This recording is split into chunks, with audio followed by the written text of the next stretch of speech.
Olá! Na nossa última aula, nós estávamos analisando a espécie tributária de taxas. E eu dei para vocês a discussão envolvendo os parâmetros que as leis escolhem para funcionar como se fosse a base de cálculo aqui, entre aspas, das taxas. Porque, tecnicamente, as taxas, como nós já conversamos, né, elas não têm aquela sistemática como regra de base de cálculo e alíquota. Nós vimos que a taxa judiciária, por exemplo, até tem, mas a maioria delas não tem, né? Você escolhe os parâmetros que vão fixar as variações dos valores, né, como se tivessem as faixas, né? Então, o que alguns autores chamam de base de cálculo, na verdade, né, o que o Supremo diz que não é uma verdadeira base de cálculo, né, é um parâmetro escolhido pela lei que deve ter uma relação com o custo da atividade estatal.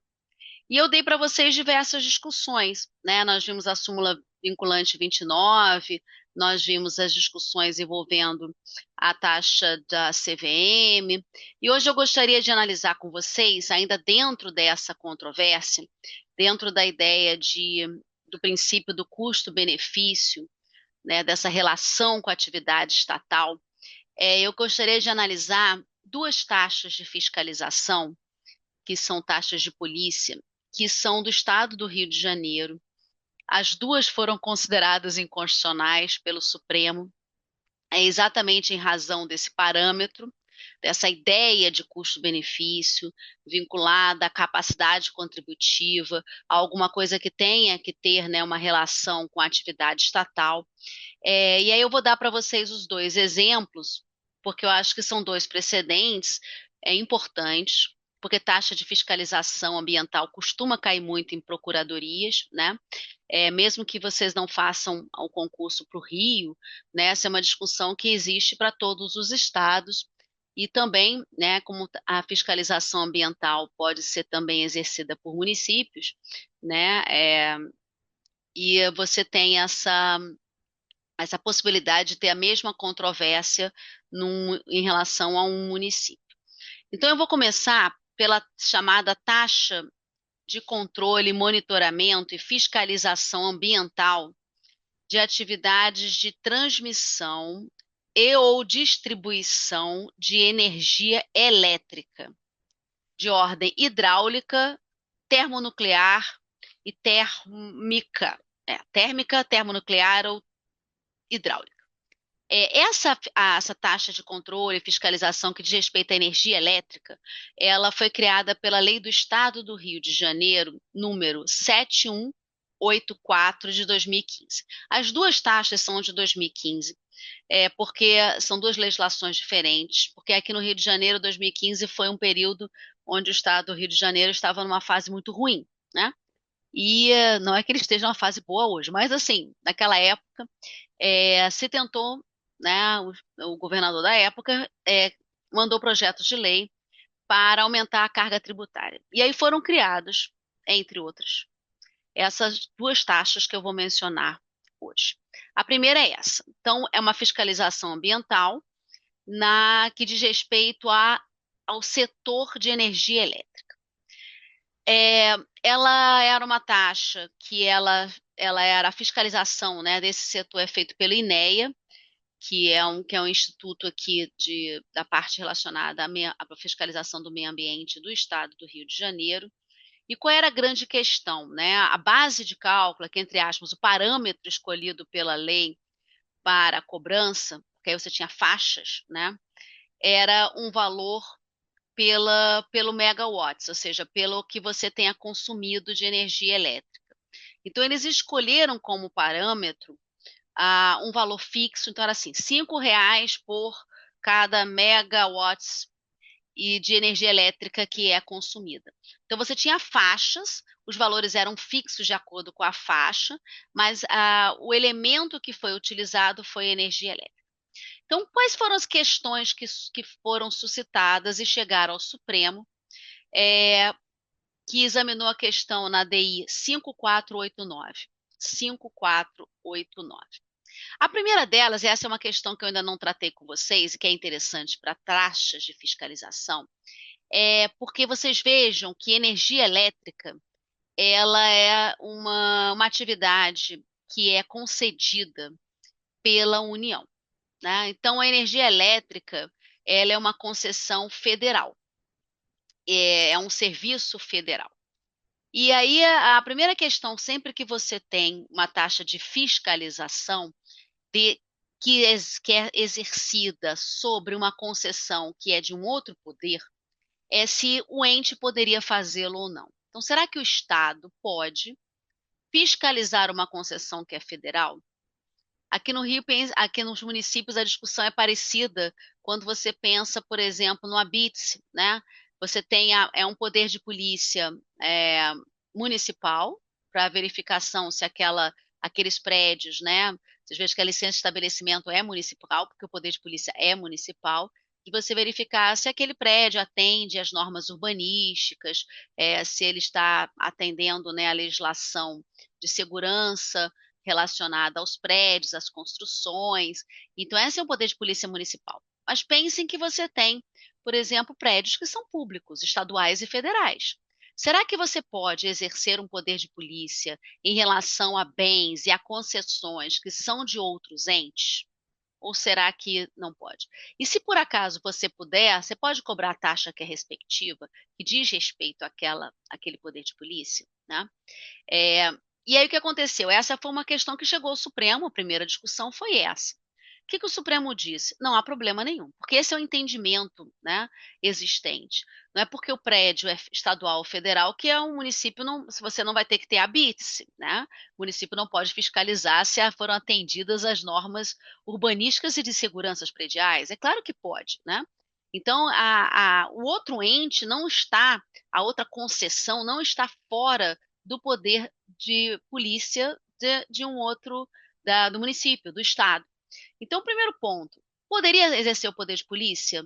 O Estado pode exercer, através do INEA, uma fiscalização ambiental dentro da sua competência administrativa para fiscalizar uma atividade que é federal? Pode. Resposta do Supremo, aqui é uma resposta administrativa, pacífica, né, o entendimento dos dois acordos, a discussão existiu nos dois acordos, nas duas taxas, e o posicionamento do Supremo foi o mesmo, não tem problema. Se você exerce poder de polícia, nós já vimos, competência a tributária comum, quem tem o poder, né, a competência administrativa, vai poder criar e cobrar a taxa respectiva. Então, a taxa de fiscalização ambiental, nesse caso, não tem inconstitucionalidade nenhuma. Esse não é o problema. O problema que o Supremo vislumbrou, e aí considerou inconstitucional, foi o parâmetro escolhido pela lei. Eles entenderam que você fixar as faixas em razão da, da, da quantidade de energia elétrica que é consumida, isso poderia, e nesse percentual de R$ 5 por megawatts, eles entenderam que isso poderia ser excessivo, que isso não corresponderia ao custo da atividade estatal. Existe um grau de subjetividade nisso? Claro que existe, né? Não há dúvida. Eles entenderam, eles fizeram um cálculo, dizendo assim, se eu tiver uma indústria de energia elétrica que tenha um gasto, né, imenso, né, você pode gerar um valor R$ 5, né, dentro de uma faixa, de uma multiplicação, num valor estratosférico. E aí o Supremo fez um cálculo e disse, olha, isso aqui não tem teto, essa lei não tem previsão máxima de cobrança, não tem nada. Então, assim, você pode sim ter uma violação do princípio da capacidade contributiva e do custo-benefício, que é um princípio específico das taxas, mas que está relacionado à ideia de capacidade contributiva. Então, ele considerou a lei inconstitucional em razão do parâmetro escolhido, dos valores envolvidos. É uma ideia um pouco também de confisco, né? Aquele valor chegou a tal ponto, é tão elevado, que pode se caracterizar como confiscatório. E ele veio e considerou a lei inconstitucional por isso. A segunda lei estadual, segunda taxa, que também é do Rio de Janeiro, é uma taxa de fiscalização ambiental, só que aí não é da fiscalização da energia elétrica. É do setor de petróleo e gás natural, que é um setor aqui no Rio de Janeiro extremamente importante, extremamente fiscalizado, né? Petróleo e gás natural é um setor tributado, né? De uma forma até pode ser considerada elevada, tem mais de um tributo que incide, né? Fora as taxas de fiscalização, a gente tem CID, a gente tem o próprio ICMS, então assim, você tem uma série de tributos que incidem sobre esse setor econômico, e é um setor que pode causar muitos danos, né? Então, por isso que existem os royalties, né? Os royalties não têm natureza tributária, os royalties são uma compensação financeira, pelos possíveis danos que aquela atividade pode causar, ou para compensar gastos que aquele município, aquele estado possam sofrer em razão da exploração de petróleo, né? Gastos com educação, gastos com saúde, porque as áreas onde você tem essa exploração atraem muita gente, né? Elas atraem muita gente. Então, você vai ter a necessidade daquele município e aquele estado vamos dizer assim, investir em infraestrutura, né? Então, nesse caso, você tem um custo maior. Por isso que é uma compensação financeira ao município, ao estado produtor, ou que tem uma instalação de embarque e desembarque, ou que podem, né, fazem parte daquela zona econômica, que possam sofrer um dano ambiental, que possam ter um gasto excessivo em razão daquela atividade. Um custo. Então, os royalties em si não têm natureza tributária. Mas, assim, vocês vejam como é um setor extremamente relevante e que pode causar danos, né? Por isso é que é comum taxas de fiscalização ambiental cobradas pelos entes dessa atividade, desse setor. E aqui no estado do Rio de Janeiro, foi criada essa taxa de fiscalização pela Lei Estadual 7182 de 2015. 7182 de 2015. Veja que é o mesmo ano, tá? As duas são do mesmo ano. Lembrem do que eu falei, né? E aí, houve a primeira discussão, porque você vai fiscalizar plataformas de petróleo, né? Você vai fiscalizar o mar territorial, que são bens da União. Então, se seria possível, lembrem da pergunta que eu fiz lá do ABITSE, né? Se poderia o Estado, que essa é uma taxa estadual, fiscalizar um bem que é federal, que é um bem da União, né? Plataformas, a parte do mar, das águas marítimas, do mar territorial, são bens federais, né? Não a plataforma em si, a plataforma fica no mar territorial, né? O mar territorial é que é da União. E aí a pergunta é se poderia, tá? E a resposta, como eu disse, é que sim. Então, um poder pode fiscalizar bens ou até concessões que sejam de outro poder, né, de um outro ente federativo. É possível? É. Pode cobrar taxa correspondente? Pode. Aqui não é um problema. Novamente, não foi a discussão que o Supremo considerou inconstitucional. No caso dessa taxa de fiscalização do petróleo, o precedente do Supremo é a DI 5480. 5480. O problema aqui também foi o parâmetro. É uma taxa que era cobrada, era arrecadada pelo INEA e também era um valor fixo que variava, e aí o parâmetro escolhido é o preço do barril do petróleo. Então vocês vejam, barril do petróleo. Qual é a relação que isso tem a ver com custo de atividade estatal? E não é só isso. Vejam como isso pode ser caríssimo, né? Mesmo raciocínio anterior. Você não tem teto de cobrança, você não tem um valor máximo. Você pode transformar aquilo numa taxa confiscatória, excessiva, né? É, não atende capacidade contributiva.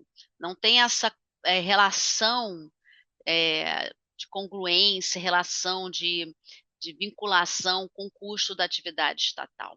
E aí o Supremo considerou inconstitucional também o parâmetro escolhido pela lei. É claro que na hora que ele considerou inconstitucional o parâmetro, a cobrança não foi mais viável, né? Porque não vai ter mais o elemento quantificativo. Então, as duas taxas foram consideradas inconstitucionais, mas em função do parâmetro escolhido, relacionado com custo da atividade estatal, custo-benefício, capacidade contributiva, ideia de confisco, tudo que nós já estudamos aqui e agora aplicado para as taxas, né? Para duas taxas. Ok? É muito comum as discussões virem em conjunto. né? Quando você tem discussão de capacidade contributiva, confisco, elas são ideias, né, que são complementares, princípios complementares. E, como eu já disse aqui, alguns autores até acham que o confisco é como se fosse, vai graduar, né, vai ser utilizado como limite máximo de uma discussão envolvendo capacidade contributiva, né? Porque você passou de um limite, aquilo pode se tornar confiscatório, ok? Então, fechamos as taxas e fechamos essas controvérsias. Todos os principais pontos envolvendo parâmetros, né, nós vimos. Então, é importante que vocês tenham os princípios, os pressupostos. É inviável nós estudarmos todos os exemplos, mas eu tento dar o máximo de casos que o Supremo enfrentou para vocês entenderem o raciocínio, ok? A última discussão envolvendo taxa é uma discussão que vem do direito administrativo, mas é importante para o direito tributário, que é a diferença entre taxa e tarifa. E aqui eu quero fazer uma observação. Quando a gente fala qual é a distinção, qual é a importância dessa distinção entre taxa e tarifa, nós estamos mencionando taxa de serviço público. É taxa de serviço público versus tarifa, porque a tarifa também está relacionada a uma concessão de serviço público, né? Então, assim, taxa e tarifa, elas não é taxa de polícia, é taxa de serviço. Uma outra observação é que no direito administrativo, muito se discute, às vezes se suscita, se faz uma distinção entre tarifa e preço público. Essa é uma distinção que não interessa ao direito tributário. Essa é uma distinção que é própria do direito administrativo. Geralmente, muitos autores usam tarifa e preço público como sinônimos. Para o direito tributário, os autores tributaristas geralmente usam como sinônimos. Porque para eles o que importa é a diferença entre taxa e tarifa e preço público. Né? Tarifa e preço público estão no mesmo lado da tabela, né? Então, para o direito tributário, o que interessa é se é taxa ou não é. Essa diferença entre tarifa e preço público, ela é uma diferença muito mais, assim, que diz respeito muito mais ao direito administrativo. Tem autores administrativistas que nem fazem essa distinção. Mas quem faz? Geralmente, o critério de distinção é que a tarifa ela é cobrada por concessionárias, por empresas privadas, né? É, enquanto que o preço público já é cobrado pela administração pública. Pode ser até uma autarquia, uma empresa pública, mas é componente da administração pública. Tarifa é uma nomenclatura, até por força do artigo 175 da Constituição Federal, muito usada para concessionárias, né? Nem sempre a gente vê vamos dizer assim, esse purismo, né? Mas normalmente, tradicionalmente, a terminologia tarifa é muito para concessionária. As concessões, você tem previsão de tarifas, né? Política tarifária. Preço público já é uma nomenclatura, até para vocês vejam o público, né? Que é um serviço que é prestado pela administração pública. Tá? Então, essa é a principal diferença. Para o que nós vamos estudar, isso tem relevância? Repito, não. Porque taxa é tributo. Tarifa para esse público não é tributo. Então, para mim, para né, o estudo que nós estamos fazendo, isso não tem relevância. Tá? Mas eu gosto de explicar para que vocês não misturem e é importante vocês terem uma noção mais macro. Né? Então, eu vou compartilhar com vocês um quadro que traz os principais critérios de distinção entre taxa e tarifa. O que eu queria só realçar antes de nós analisarmos esses critérios? Nenhum desses critérios sozinho é suficiente para definir se algo é taxa ou tarifa. A verdade é que, né, muito pouca coisa no direito é algo assim absoluto, né? Então você tem muitas zonas cinzentas.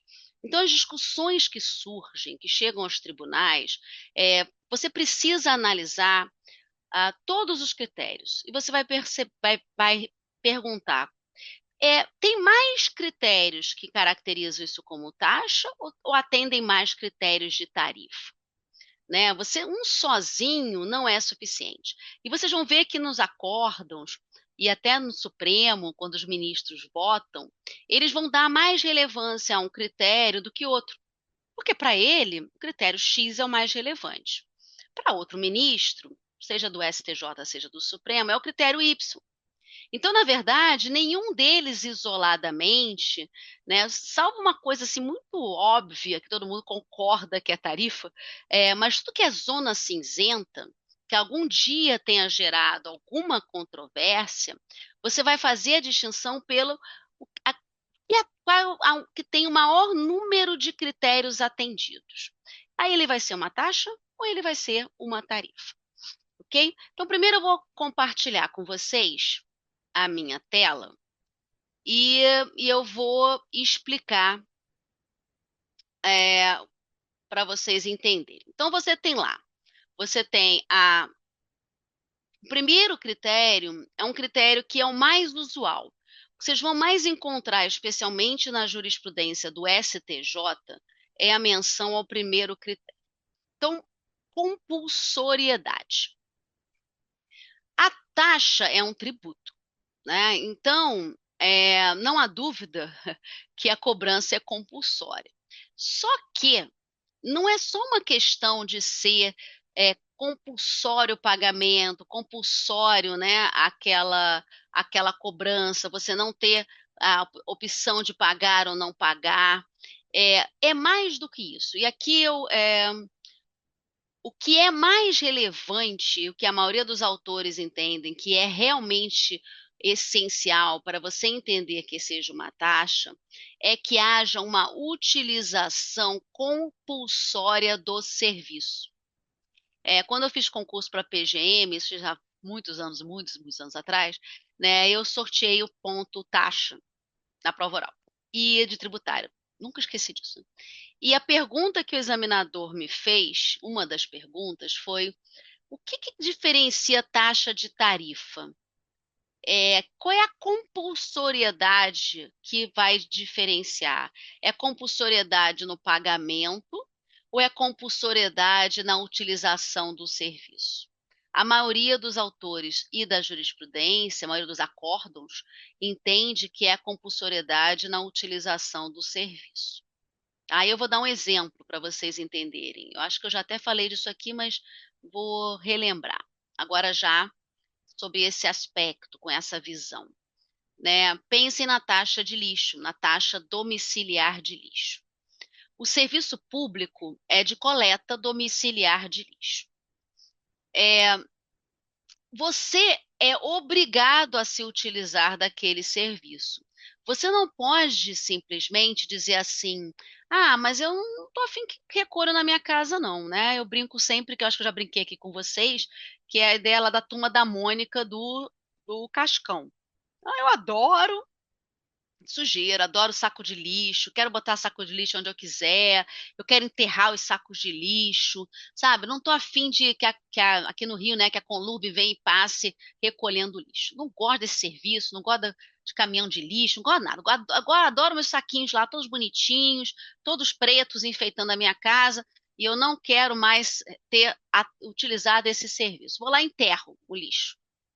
É possível fazer isso? Não, porque existe um interesse público maior, que é efetivamente a saúde pública. É por isso que ele é um serviço de utilização compulsória, né? Por isso que ele pode ser cobrado, inclusive, a taxa pela utilização potencial, né? Nós já vimos isso aqui.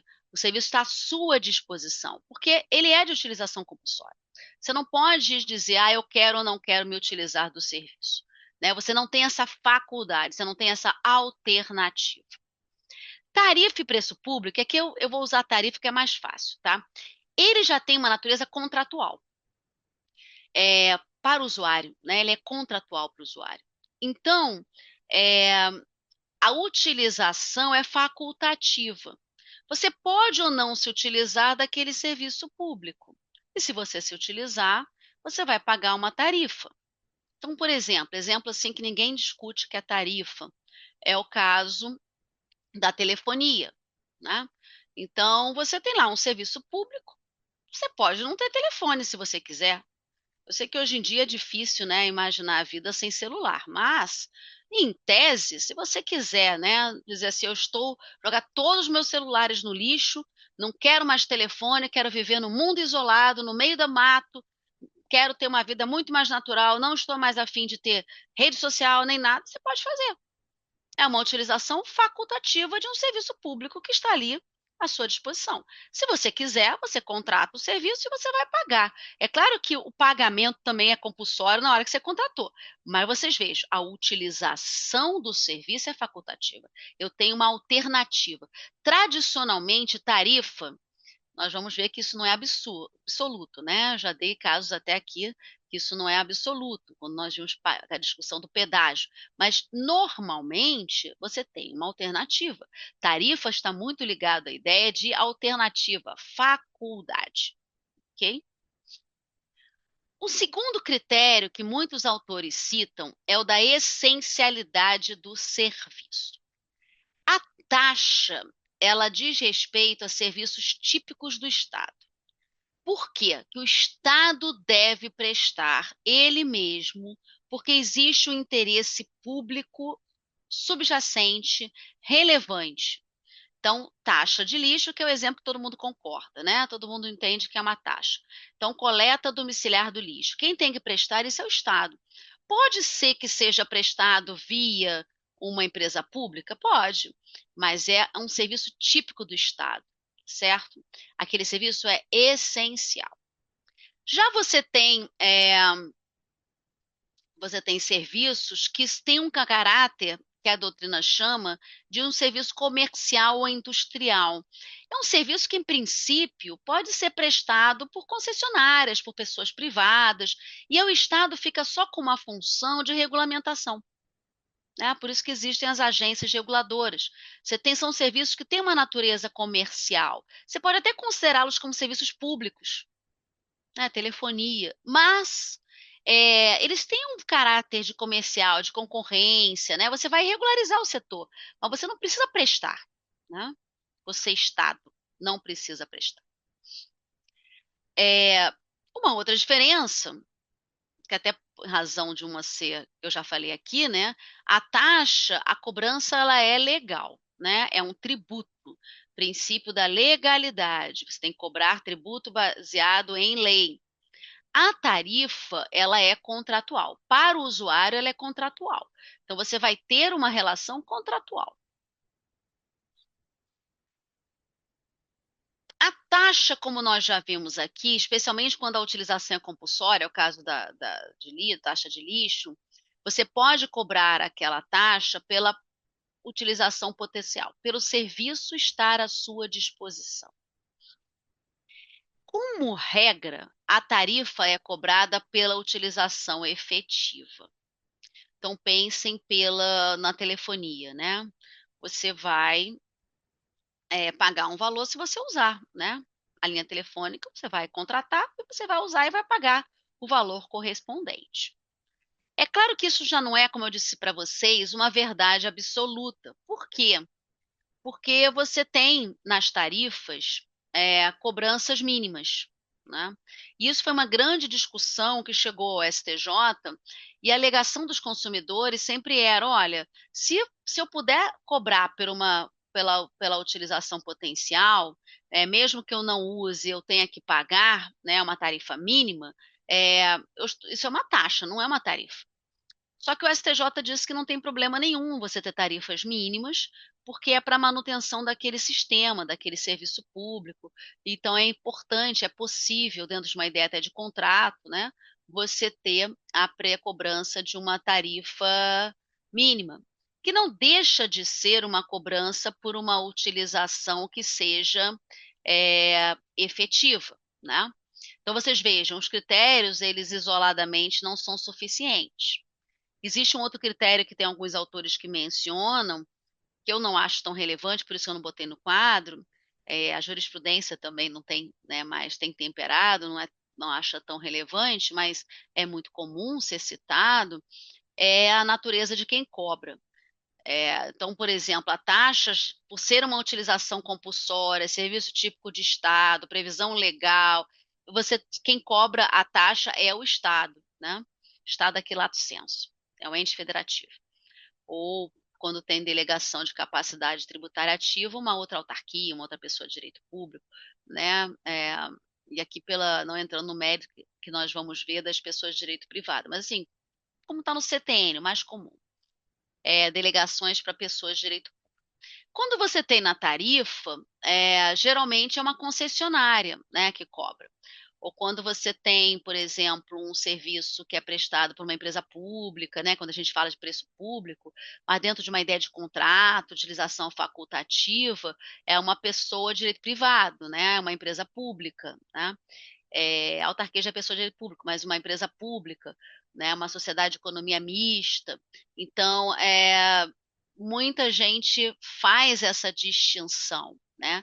Mas isso não é uma verdade absoluta. Eu vou dar um exemplo que a gente já viu aqui. Então, por exemplo, as custas extrajudiciais, elas têm natureza de taxa e elas são cobradas pelos cartórios, que são os titulares dos cartórios, são delegatários de serviços públicos, são pessoas privadas, né? Então você tem uma taxa cobrada por uma pessoa de direito privado, né? Então, assim, isso não é uma verdade absoluta, já foi algum dia, né? Lá na década de 60 isso podia ser uma verdade absoluta. Hoje em dia não é mais. Então, por isso é que eu digo que os critérios, eles têm que ser somados. Eles isoladamente não são mais suficientes, ok?